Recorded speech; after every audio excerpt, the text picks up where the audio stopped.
kung sa palakasan lang ng loob ay dyan ahead si Terdy Ravenna sa kanyang mga kasabayan.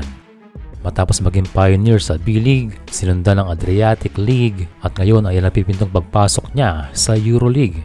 Ano nga ba ang lagay nitong ating kababayan sa ligang yan? Matapos magsalita ang isang sikat na sports journalist na kung PBA ang kanyang pipiliin ay siguradong magiging star tong si Terdy. Pero hindi pa ito pwedeng mangyari or agad-agad dahil nakakontrata pa itong si Ravenna sa ball club ng Dubai na less than 1 week na lamang ay magde-debut game sa EuroLeague. Kaya hindi na malayo na posible na makapaglaro pa si Terdy sa EuroLeague.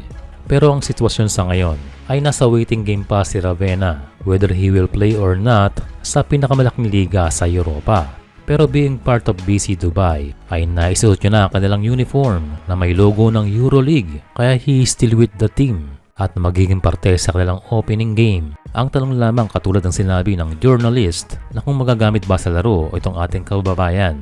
Well, paglaruin man o hindi, Terdy will be a part of the history. Pero iba nga naman yung umapak sa game court.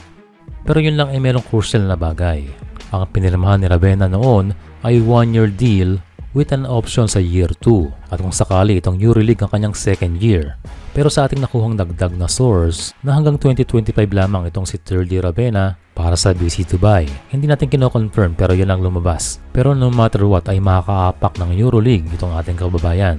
Ang problema lang considering na naandyan pa ang main point guard ng Dubai o same assist position ay pahirapan talaga na makakuha ng playing time.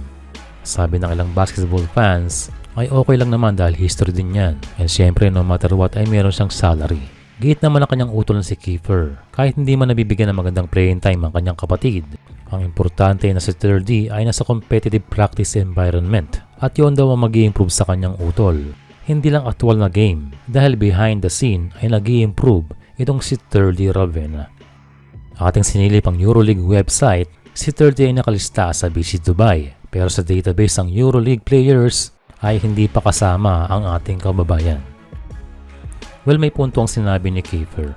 Malaking bagay ang practice environment dahil ang kanyang mga kaharap at scrimmage ay maraming ex-NBA.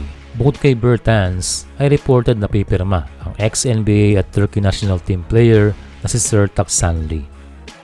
So hindi pa huli ang lahat para kay Terdy Ravenna para gumawa ng history sa kanyang paglalaro sa EuroLeague. Sa kanya ng opportunity at siguradong hindi yan palalampasin ng ating kababayan. Kaya good luck maglaro man o hindi sa EuroLeague, ang mahalaga ay malayo ang kanyang narating.